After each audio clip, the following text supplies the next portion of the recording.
Les sportifs aussi fêtent à leur façon le 21 juillet. Aujourd'hui, une balade de 300 km à vélo est organisée à travers le pays. Particularité, le parcours forme une carte de la Belgique.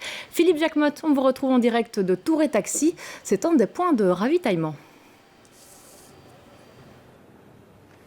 Oui, un 21 juillet original pour 312 cyclotouristes qui ont fait un tour de Belgique de 300 km. Un tour de Belgique un petit peu particulier puisque le tracé reproduisait exactement le contour du pays, une sorte de Belgique miniature. Et l'organisateur, il est avec nous, c'est Sébastien Nolens.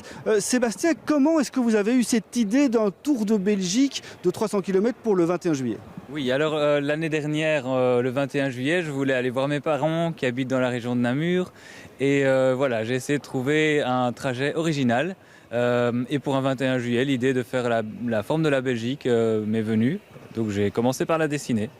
Comment vous avez fait ? Vous avez reproduit, vous avez pris une carte miniature que vous avez mise sur une vraie carte. Comment ça s'est passé pour dessiner ce tracé ? Oui, alors il y a d'abord la partie informatique. Donc par Photoshop, on peut faire différents calques. Donc on met une carte sur une autre et puis on redimensionne la première pour l'avoir à la bonne taille. C'est ce que j'ai fait. Donc j'ai rétréci la Belgique à la taille entre Bruxelles et Namur.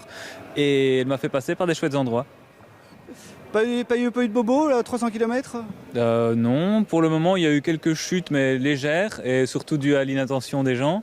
Par contre il y a des passages techniques et personne n'est tombé là-bas pour le moment, donc tout va bien.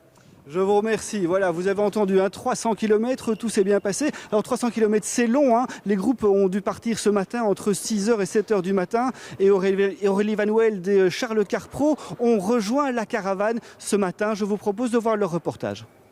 On est parti ce matin de Waterloo vers 6h et premier checkpoint après une cinquantaine de kilomètres. 50 km à vélo, ça creuse. C'est ici, dans l'ancienne gare maritime de Tour et Taxi, que les premiers cyclistes viennent se restaurer avec un croissant et du café.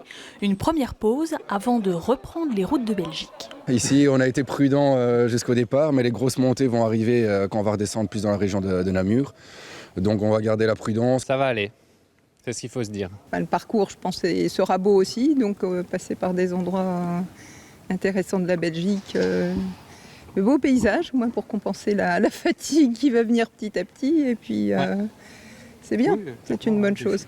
Nous sommes dans l'un des 4 points de ravitaillement. Il y en a 3 autres en Wallonie. Et entre chaque point, il y a des lieux par lesquels les cyclistes sont obligés de passer. Un itinéraire qui n'est pas le fruit du hasard. Vous allez comprendre pourquoi. Il suffit de prendre un peu de hauteur. Se dessine alors une forme, et pas n'importe laquelle, celle de la Belgique évidemment. Mais pour y arriver, il faut réaliser la boucle dans son entièreté, soit 300 km. Ah, c'est beaucoup, ouais. C'est beaucoup, ouais.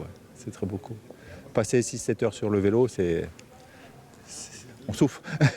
Il n'y a rien qui presse aujourd'hui, donc voilà, c'est pas une demi-heure près, mais voilà, si on peut rentrer avant la fin de la nuit, début de soirée plutôt, c'est bien. C'est très sympa de faire ce tour de Belgique en traçant avec notre GPS la forme du pays pour le jour de la fête nationale. Moi, j'aimais bien l'idée. Puis c'est le principe de se faire des challenges un peu difficiles, mais c'est le but aussi. Un défi original et sportif pour célébrer notre petit pays. Il fallait y penser. Voilà, merci à vous Philippe Jacquemotte.